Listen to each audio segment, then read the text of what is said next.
Alright, so we must be halfway through the class because we do 4 chapters and we've done the first 2. So 3 and 4 are going to be completely different than 1 and 2.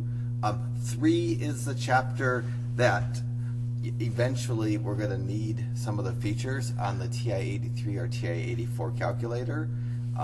So this is a chapter where you're going to have to go out and borrow one of these if you can, or if you've been using one, then just make sure to have it when you get to the end of this chapter. The last 3 sections in chapter 3, there are things that this calculator does that would be really unpleasant to do without it. So the beginning of chapter 3 does like basic statistics stuff, mean, median, and mode, bar graphs, pie charts, some other things. So we'll just kind of jump into it. The beginning of chapter 3, section 3.1, starts out with something called a frequency distribution. And a frequency distribution really isn't anything more than a 2-column table that organizes data.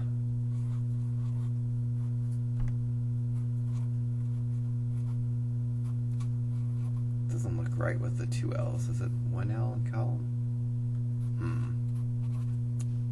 Well, whatever. I'm not gonna start the video over for my lack of being able to spell column, but I do start these videos over, surprisingly often, because I feel like my first couple words need to be at least reasonably intelligent, but they're not always.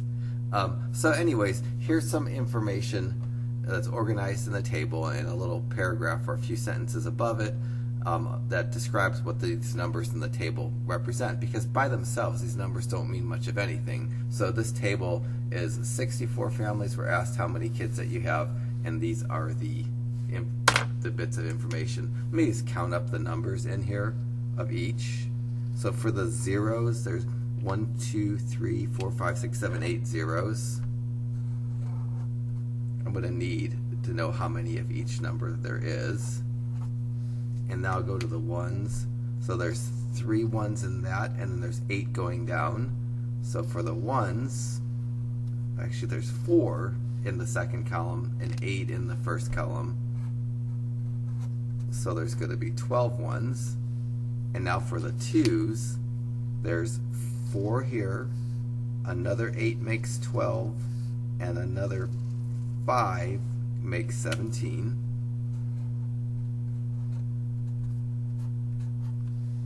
For the 3s, there's 3 here, another 8 there makes 11.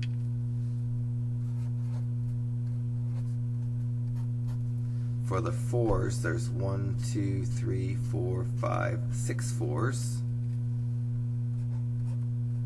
which means having 4 kids. The 5s, there's 1, 2, 3, 4 5s.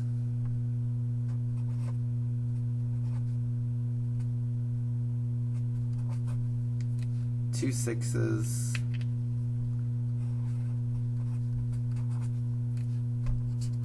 1 7, 2 8s, and 1 9.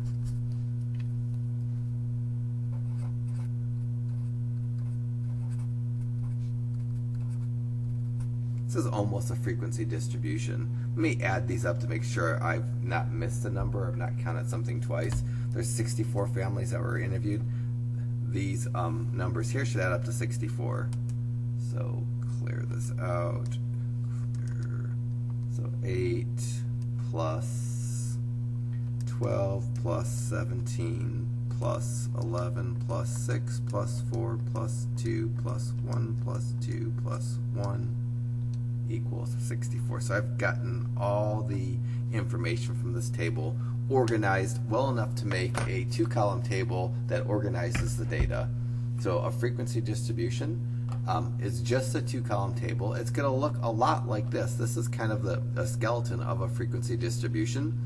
I'll just dress it up a little bit to actually finish what I was asked to do. So you'll notice this data and what a frequency distribution is. Frequency distribution is a 2-column table, and the top of the column describes the data in each column. So when I started making organizing my data, this left-hand column, which turns to be the first column of the frequency distribution, this is the number of children the families had. So above the column that had the 0 children, 1 children, all the way up through 9 children, I put the number of children that the family has. And then it doesn't matter exactly which words you use up here, but number of children felt good. If you just said children, I could live with it. And then what these were how many families had that many children, because 64 families were surveyed, and 8 of the families had 0 kids, 12 of the families had 1 kid, and so forth. So in the right column, I wrote, look at that, I have 18 here and 17 that I counted. 8. Oh, look at that. So there's some discrepancy between my counting, 12 and 17, and the counting here. If I look at all the numbers in my columns, they match perfectly except for the number of families that have 2 kids and the number of families that have 3 kids. So let me check this out. The number of families that have 2 kids: 1, 2, 3, 4, 5, 6, 7, 8, 9, 10, 11, 12, 13, 14, 15, 16, 17 families have 2 kids. And then for 3 kids, 1, 2, 3, 4, 5, 6, 7, 8, 9, 10, 11 families with these are correct numbers. I'd worked this problem before, but oh, that wasn't well, that's part of the discrepancy. There's 17 families that have 2 kids, and for 1 kid, apparently that was the other problem. So for 1, there's 1, 2, 3, 4, 5, 6, 7, 8, 9, 10, 11, 12 families that have 1 kid. In this chart, I have 1 written. Sorry about that. So this is a frequency distribution, and first column describes what the numbers in the table are, and the numbers in the table are the number of children that a family has. And then the right-hand column describes, what the total of each number represents, and the total here represents how many families had that many kids, and I just wrote numbers of families. So this is considered a frequency distribution, and the columns have names. At least the first column has a name. This left column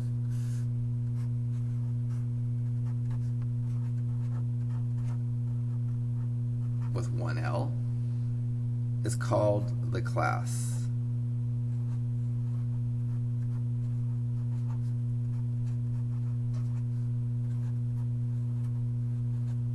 And in our problem, each number, there's not a range of numbers in the left column.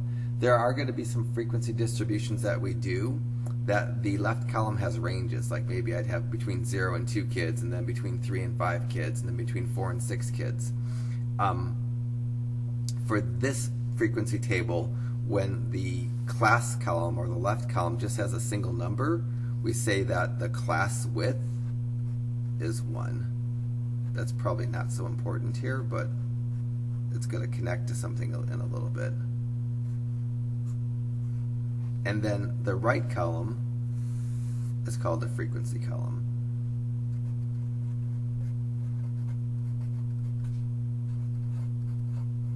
Sometimes you might call it the relative frequency column.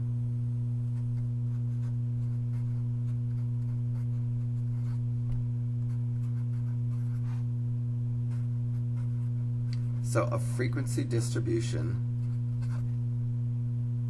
is just a 2-column table that organizes data. And the numbers in the left columns are the numbers from the table. The numbers from the right column are the number of each of those in the table.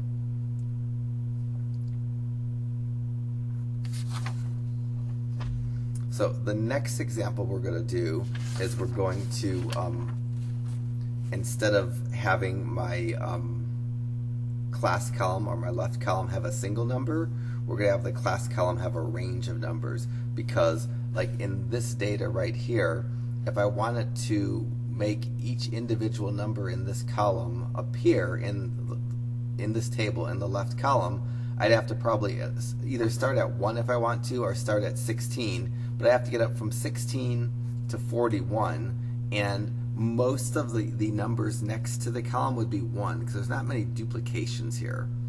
So as there's not many duplications, I'm going to group the data into classes, and in order to group the data into classes, you kind of either have to, if it's your own problem, you have freedom to group it however you want, or you have to be given a starting point. And in this one, it says it wants, in my frequency distribution, it wants the first class to contain the 16 through 22.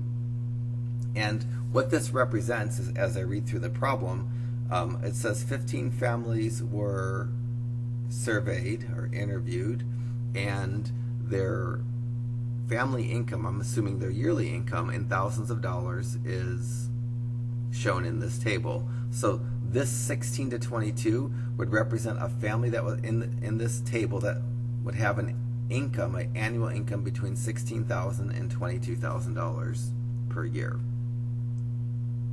So I'm going to need to fill in 2 columns, and in order to get the first column filled in properly, I know that if the first class, which is 16 to 22, ends in 22, that the next class has to start 1 higher than the last class ended. So it's going to go from 23 to something. And how do I find out what it goes from? Well, I'm going to go 22 minus 16, which is 6. And now to this 23, I'm just going to add 6.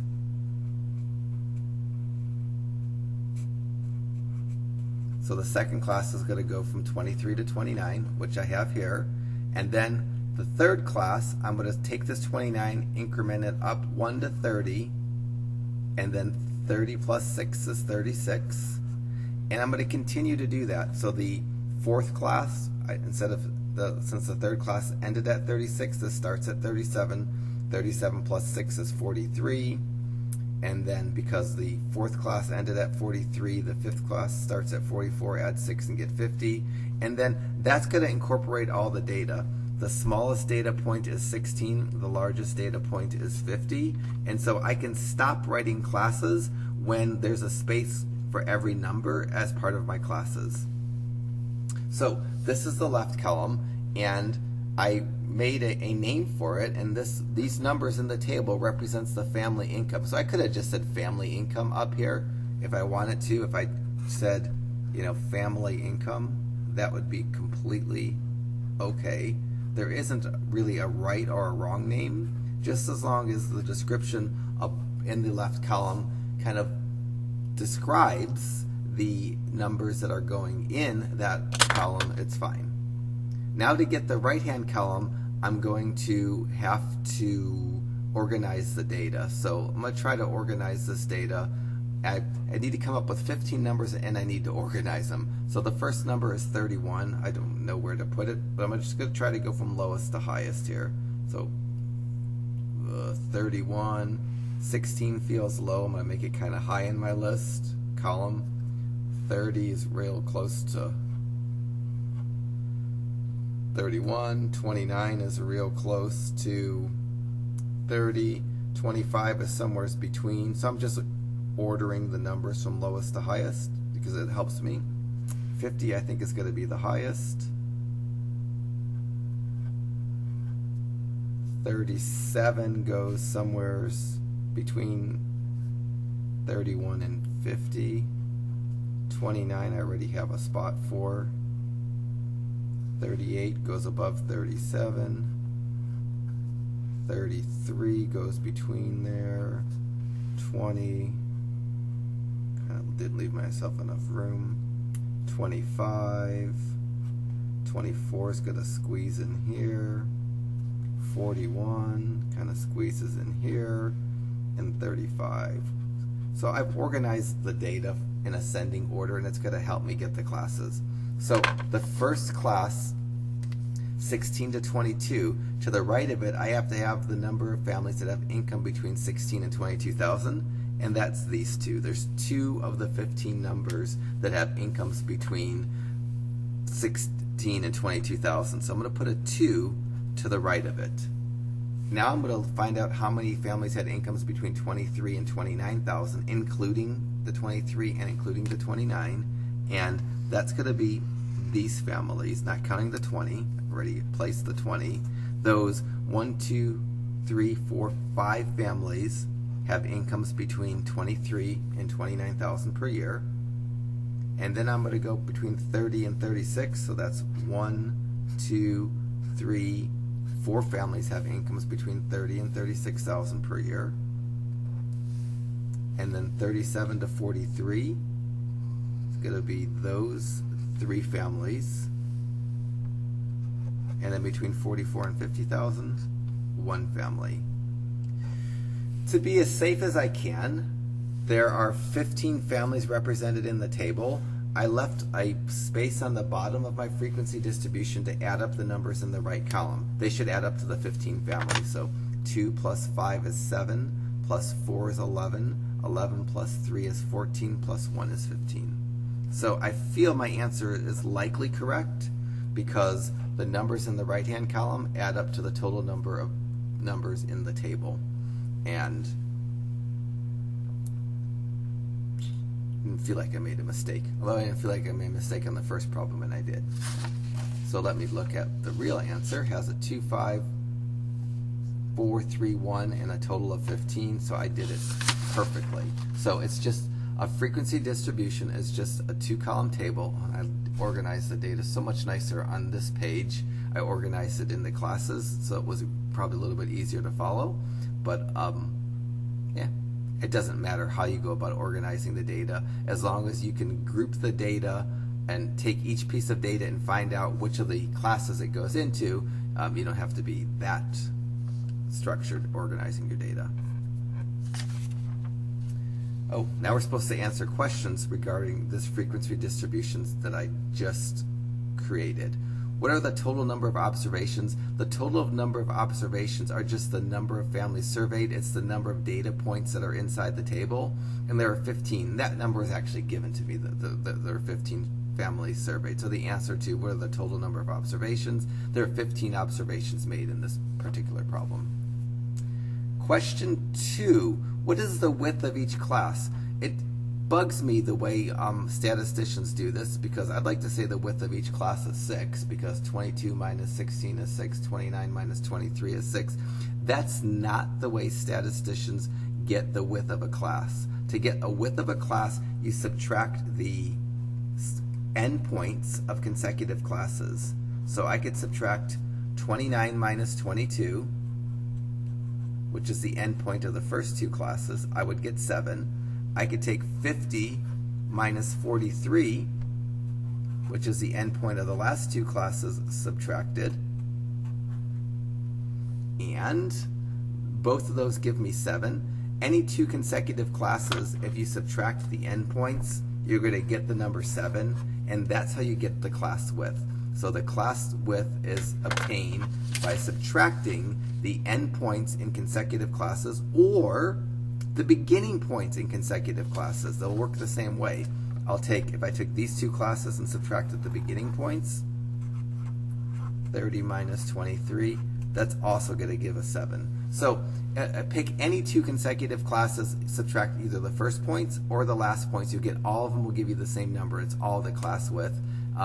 Probably easiest just to take the first 2 classes and subtract the first numbers, or take the first 2 classes and subtract the second 2 numbers. They give you the same. The 23 minus 16 or 29 minus 22 is 7. So the class width is just calculated by subtracting numbers that are on top of each other into 2 columns that are on top of each other or next to each other. What's the midpoint of the 3rd class? Well, midpoint, well, first of all, this is the first class, second class, 3rd class. The midpoint of a class you get by adding the lower class limit and the higher class limit, the first number and the second number, adding them, and then you divide by 2. So the midpoint of the third class, I add the 30, that's the beginning of the number in the first class, third class, plus the 36, that's the ending number. That's going to give me 66. And then when you divide by 2, you get the midpoint of the third class is 33.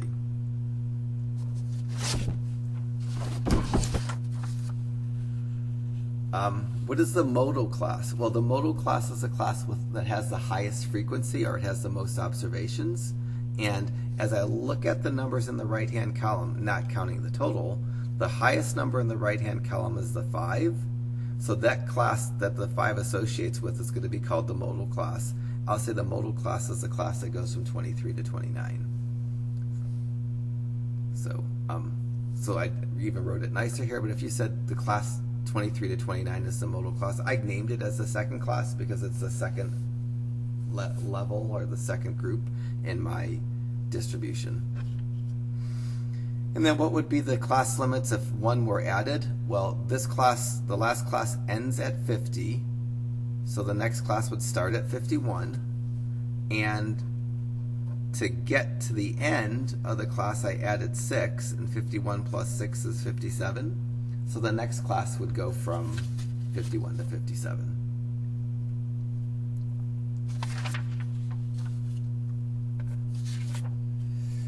All right, so now we're going to use a frequency distribution just to answer questions. So the frequency distribution has been given to us. I don't necessarily know what the numbers in this table represent because the descriptors are so generic. Left classes, the first column is called the class without any words to describe what those numbers mean. They kind of feel like grades on a test. And then the right column is a frequency, maybe how many students had grades in that range. But it doesn't matter, I can answer the questions that are posed to me without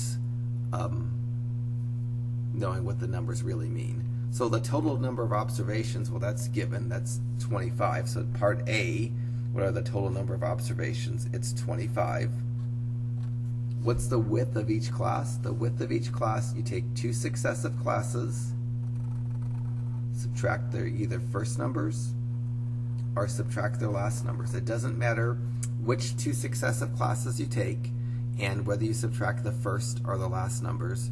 It's easier for me to subtract these, but I'll get the same number for this if I take any 2 successive classes and subtract the endpoints. That's going to give me the width of the class, and it's a constant. No matter, you can't pick a wrong set of classes.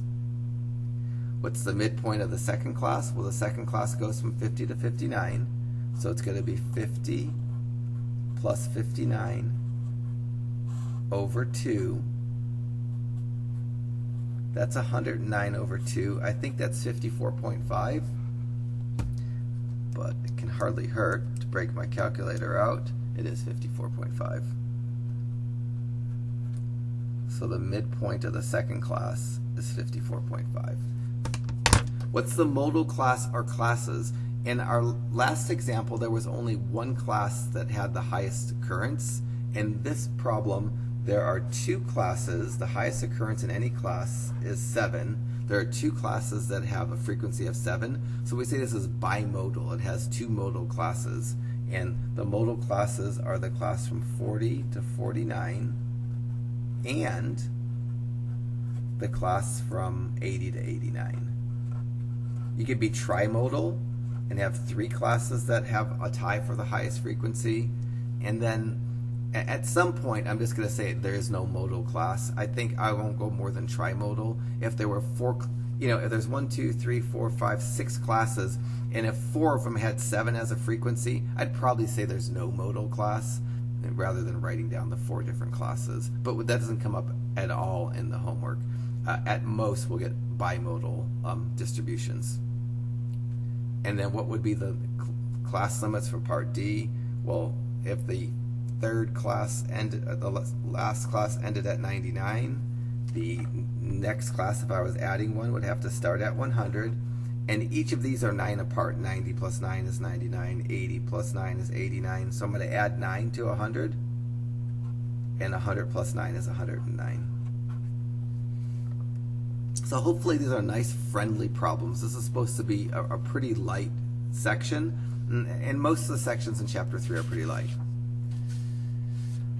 What are the total number of observations? Well, that's given to me in the table, so it's 25. Oh, idiot, I just did that. Oh.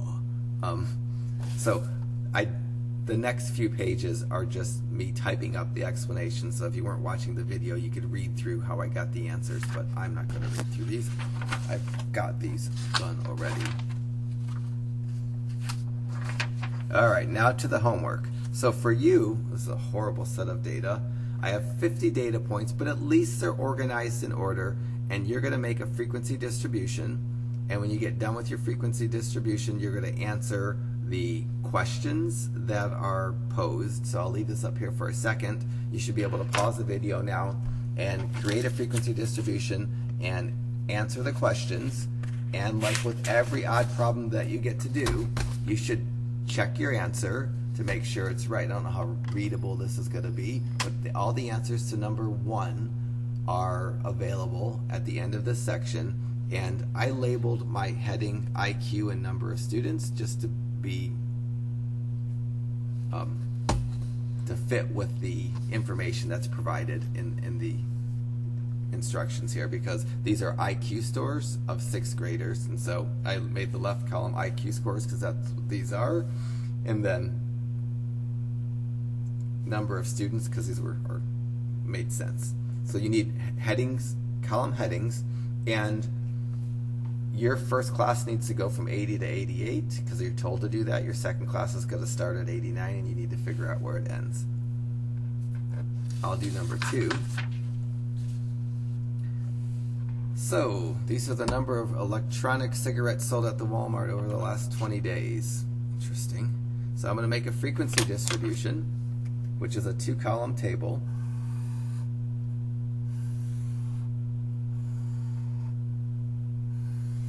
My left column is probably going to be just the number of cigarettes, or number of e-cigarettes. I'm going to abbreviate that.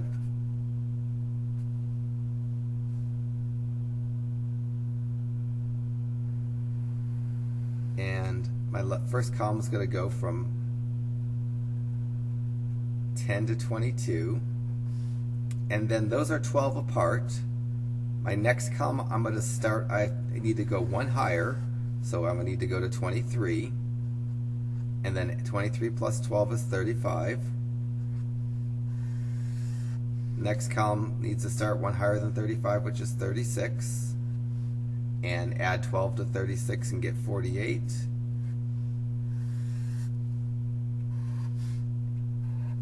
Next class, should I say, starts at 49. 49 plus 12 is 61. I need to get all the way up to 94. I really didn't do myself any favors here. And then 62 to 74. 75 to 87. And then 88 to 100. And then a room for a total.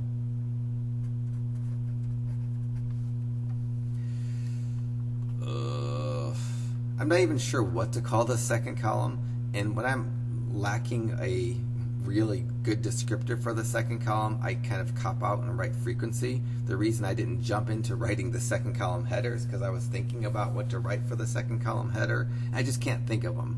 So these are the number of e-cigarettes sold per day, and I'm just going to say frequency, and I can live with that. If I was feeling more creative this morning, I would have come up with something that's better, but this is a cop-out that works. So I probably should organize the data. So let me try to take the numbers and put them in some sort of order. So 60 is kind of in the middle. 45, I'm just taking and trying to find a home for everything here. 80, 35, another 45, 25, 40, another 60, 90, 36 kind of fits in here, 50, 43 kind of fits in here. 76, another 35, 94, 15, 77, 20, 84, and 55. Wasn't really planned out so well, but I have the data organized well enough. Now I need to find out how many data are in the first class. That's these two. Those are the ones that are between 10 and 22. So to the next to the 10 and 22, I'm going to write the number 2. Now for 23 to 35, that's going to count those, because those are between and inclusive between. Those three are between 23 and 35 inclusive. Now 36 to 48 is going to be 1, 2, 3, 4, 5 are between 36 and 48. And then 49 to 61, I did those nice. There's 1, 2, 3, 4. 62 to 74, there's none. There's a big gap here, and there's nothing between 62 and 74, so I put a 0 there. And then 75 to 87, 1, 2, 3, 4. And then the last class, 88 to 100, those two. As a safety, I add the numbers up. They should add up to the total number of observations, which are 20. So 2 plus 3 is 5. 5 plus 5 is 10. 10 plus 4 is 14. 14 plus 4 is 18. 18 plus 2 is 20. Because the numbers in the right-hand column add up to the total number of observations, I'd like to think my work is correct, but you still make mistakes by putting numbers in the wrong class, but that's good enough. So I organized the data. First I made up my left-hand column, then I took the data and organized it, and then figured out the numbers that go for the right-hand column. Now I'm going to answer the questions. The first question is the total number of observations. Well, that was given to me. It's a silly question to ask, but I asked it, I'll answer it again. There was 20. Width of each class, I'm just going to subtract the beginning numbers or ending numbers at successive classes, whichever is easiest for me, and they're all going to give me the same number, 13.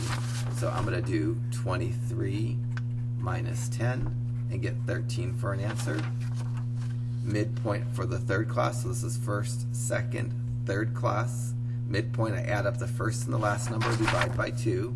So I'm going to go 36 plus 48 over 2. If I want to do this on my calculator, I have to use a parentheses if I don't want to do any work in my head. So on my calculator to get this, I'd have to go parentheses 36 plus 48, close out the parentheses, divided by 2, and that would give me 42.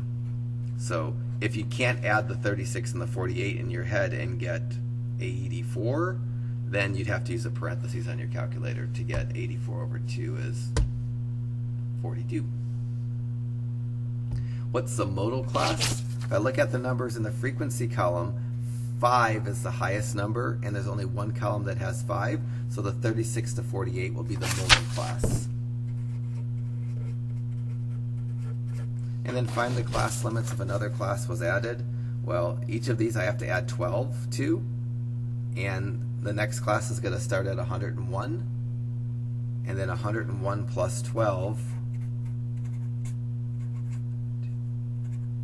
is 120, really, is 113. So it's going to be 101 to 113. It had to go one higher than that one ended, which is 101, and then all of these you have to add 12, so 101 to 113.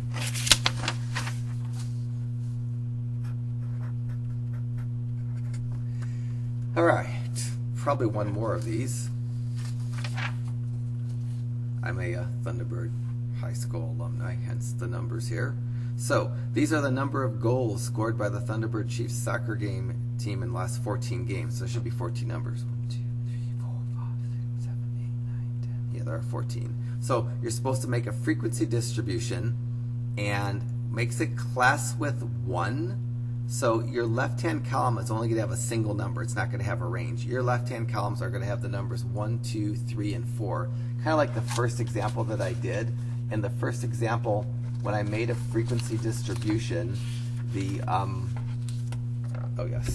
left-hand column just had a single number. This is what what it referred to when the class width is 1, then you're not getting a range in the left-hand column, you're just getting a single number. So you're going to make a two-table chart like this, and your left-hand column is going to have the numbers 1, 2, 3, 4, and 5. And I imagine I might say number of goals because that's what those numbers represent. And then, again, sometimes I'm stuck with the right-hand column, so I'm going to maybe write number of games or frequency. So you can make your frequency distribution, and I didn't even ask any questions about it. So I'll do mine, create a frequency distribution for the following score, 15 scores like example 1. So class width 1. So I'm going to write names for my columns. These are called scores. So my left column I'm going to call scores. And then my right column, since there's no description to these scores, I'm going to write frequency. Oh, I can't. This is stupid. I need to change this data because this is I am not going to do what I've asked myself to do.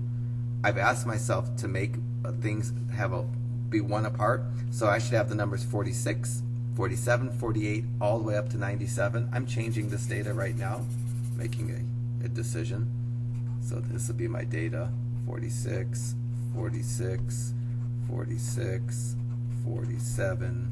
So new data: 49, 50, 50, 51, 53, 54, 54, 56. So there's 3, 6, 8, 10, 12, 13, 14, 15. All right, so if you're asked to make a frequency distribution with class width 1, the data better be really bunched up. You don't want to have 50 numbers in this column. So for me, with my new data, my lowest number is 46, my highest number is 57. I need to have every single number integer between 46 and 57 in my left-hand column for the scores.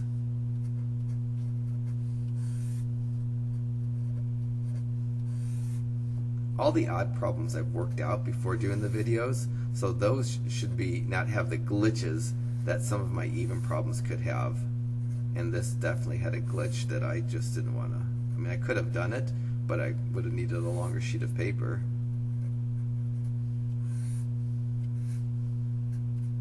So the left-hand column, I took each of the numbers that were presented to me after I fixed them, and wrote each number down because that's class width 1. And now next to them I'm going to write how many of each score. So next to the 46, I'm going to write 2 because there are 2 46s. Actually, I'm going to write 3 because there's 3 46s. Next to the 47, I'm going to write 1 because there's 1 47. I'm going to write 0 next to the 48 because there aren't any of those. Next to the 49, I'm going to write 1. Next to the 50, I'm going to write 2. Next to the 51, I'm going to write 1. There's no 52s. 153. 2 54s. Idiot. No 55s. I didn't leave myself room here. Sorry about this. I need a 56. A 57. Next to the 56, I need to put 3. And next to the 57, I'll put 1. I didn't leave myself room for a total. I'm still going to total to make sure there are 2, 4, 6, 8, 10, 12, 14, 15. Make sure there's 15 here.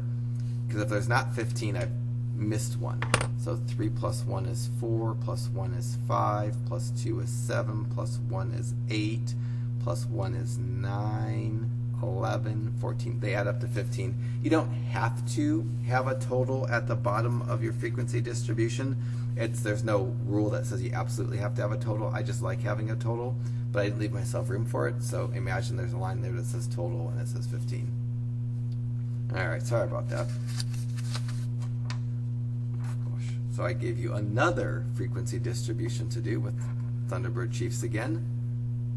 And the difference here is the data is the same, but now I want the classes to have class ranges. So 0 to 2 is going to be your first class. Hopefully you can figure out all the classes that you need.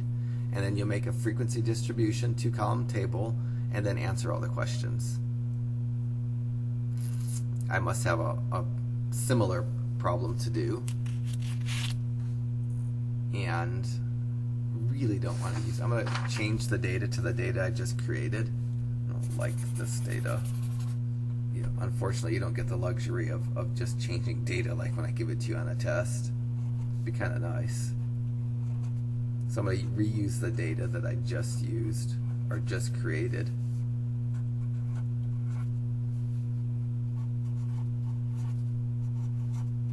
And it's so much nicer if the data is given to you sequentially. If the data is ordered, then it makes it much easier to do the frequency distribution. So there's ordered data that I want to use for this problem. So again, I need to make a 2-column table. My left column is going to be the class. My right column is going to be the frequency. You could always label the left column class and the right column frequency, especially when there isn't a description as to the data. For you, your left column probably should say number of goals, and maybe your right column number of times or number of games that they got that many goals. But if you did class and frequency, it would be okay. If you look at my answer to number 5, I wrote number of goals scored, number of times, but then I class and frequency just because if you're not feeling extra creative. Alright, so my first class is supposed to, I can't go from 0 to 2. Idiot. I'll be kind of like yours. I'll make mine 46. I'm changing again because 0 to 2, it would be insane to get up to 57. So I didn't want to do that. So sorry for this changing things on the fly here, but it'll make it work. So pretend the original problem said use the following data, and it gave me this data to construct a frequency distribution with first class of 46 to 48. So now I'll do this. So 46 to 48 will be my first class. I'm going to bump it up once to 49 and then add 2 and get 51. Bump it up once to 52, add 2 and get 54. Bump it up once to 55, add 2 to get 57, bump it up 1, I don't even need to bump it up 1 because I'm at the total of the data, so now I can make my total column. Now next to each class I'll write a frequency. In the first class, those are all between 46 and 48, so I'm going to put a 4. In my second class, I'm going to count 1, 2, 3, 4, those 4, 49, 50, and 51 all fit in that class. My third class, I'm just going to count these 2. And in my last class, I'm going to count those. If I was asked to find the mode of this, I'm going to say it doesn't have a mode. You could write 3 of those classes and say it's trimodal. But boy, that seems silly. When there's only 4 classes, how can 3 of them be a mode? Let me make sure. There's 15 numbers up here. 4 plus 4 is 8. 8 plus 2 is 10. 10 plus 2 is 14. Are there really 1, 2, 4, 5, 6, 7, 8, 9, 10, 11, 12, 13? There's 14 numbers here. Must have forgot one of the numbers from the last problem. Hardly matters. I have all 14 in my diagram. Sorry about the clunkiness here. Alright, so compute the total number of observations. There's 14 data points, so the total number of observations is 14. To do the width of each class, you take 2 classes that are next to each other and either subtract the first numbers or the last numbers. They're always going to give you the same. So I'm going to go 49 minus 46 and get 3. Midpoint of the third class is going to be 53, but it's 52 plus 54. The third class is that class. I add up the endpoints and divide by 2. So I'm going to go 52 plus 54 over 2, And I won't even need a calculator for that because 53 is the midpoint between 52 and 54. And then for me, it would be right if I said the modal classes are 46 to 48, 49 to 51, and 55 to 57. Quite honestly, that seems silly. So I'm going to say there's no modal class because there's too many classes with 4s. And then if I had to add another class, I bump it up 1 to 58 and add 2, it would be 58 to 60.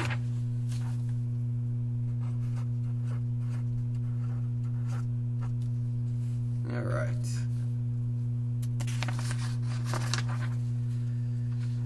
All right, so this is asking you to do a frequency distribution with class width 1, which means you're not going to have a range, you just have individual numbers in the left-hand column.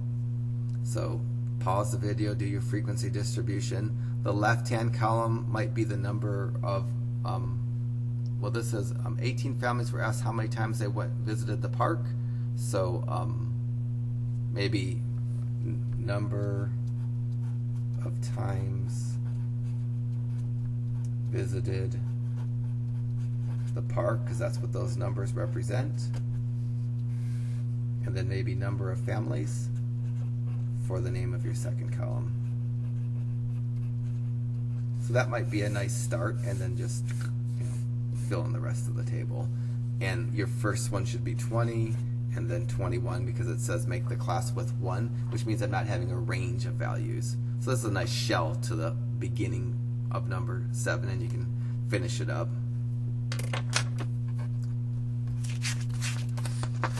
I get to do number 8, and my number 8 is a car dealership. This is how many cars they sold every day. So my frequency distribution, oh gosh, maybe in the first column I might do number of cars sold, because that's what those numbers represent, how many cars were sold. And then maybe number of times that many, so number of days or number of times. I might just say frequency there when I'm just sometimes a hard time making that name of that right-hand column. But that's what this table shows. It shows how many cars were sold, and then the right-hand column is going to show me how many times I sold, or how many different days I sold that many cars. And I need to get all the way to 12. I should be making these things so big because I'm going to run out of room.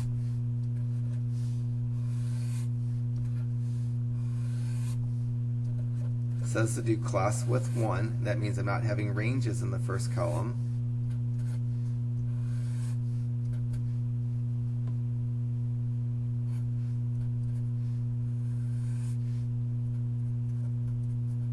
I like the bottom column to say total, and there are 25 different numbers here, so the numbers in my right-hand column should add up to 25. Now I'm just going to figure out, so how many 1s are there? There's 2 1s. How many 2s? There's 1, 2, 3, 4 2s. How many 3s? There's 1, 2, 3 3s. How many 4s? 1, 2, 3, 4, 5, 6 4s. How many 5s? 2 5s. How many 6s? 3 6s. How many 7s? 1 7. 1 8, 1 9, 1 10, 0 11s, and 1 12. So that's a frequency distribution. Yeah, not the prettiest one, but it works. I'm going to take the numbers in the right-hand column. They have to add up to 25. And I'm going to use my calculator to make sure they add up to 25. So I'm going to go 2 plus 4 plus 3 plus 6 plus 2 plus 3 plus 1 plus 1 plus 1 plus 1 plus 1, and I get 25. So I feel like I've put the numbers in the table correctly. Alright, so let me see what else I need to do with this. Answer some questions, I imagine. No, even questions to answer. How nice was that? So here's another kind of a repeat of what we did for problem 7. Except now your frequency distribution is going to have classes that have, I guess that's a width probably of 4, but 20 to 23, 24 to 27, and so forth, and just rip these out answer the questions. And that should be the end, I think, for you. And I have one more to do, I imagine. Yeah. So here's my car dealership problem again. Probably the same data. And I'm going to make a frequency distribution with class 1 to 4. So I'm going to write the number of cars sold. That's what these numbers are. And then the number of times or the number of days that many cars were sold during the month or during the 25 days. So 1 through 4 is first. Add 1 to 4 and get 5, and these are 3 apart, so 5 plus 3 is 8. Add 1, get 9, 9 plus 3 is 12. That takes care of all my data because my data goes between 1 and 12. My total has to be 25 because there's 25 things in here. Now for the first column, whoa, I get all of these. So for the 1 through 4, I'm going to get how many I have labeled there, which is 15. The 5 through 8, I'm going to have 1, 2, 3, 4, 5, 6, 7. And the 9 through 12, I have 1, 2, 3. If I add 15 plus 7, I get 22. 22 plus 3 is 25. So that's a correct frequency distribution for problem 10. Now I'll answer the questions. Compute the total number of observations that's given at 25. Part C, the width of each class. I just take 2 successive classes and I subtract their starting points or ending points. Midpoint of the third class is the midpoint of that class. That's 9 plus 12 over 2. That's 21 over 2. You can use your calculator. You get 10.5. For me, the modal class, which I'm asked is next, is a class from 1 to 4. And then if I had to add a class, it would start at 13 and then add 3 and get to 16. Everything in this section. So it's a pretty light section. I really feel it was kind of a clunky lecture because I had to fix some problems because they weren't planned out as well as I thought they were planned out. Sorry about that. But hopefully, even with my clunkiness, this wasn't the worst section. The next couple sections should be kind of equally good. I think it's starting in section 3.3, I think it is, when we start to need some features, some things that this calculator does or the TI-83 does that most calculators don't have the ability to do. So make sure that you scrounge up one of these before you get too deep into this chapter.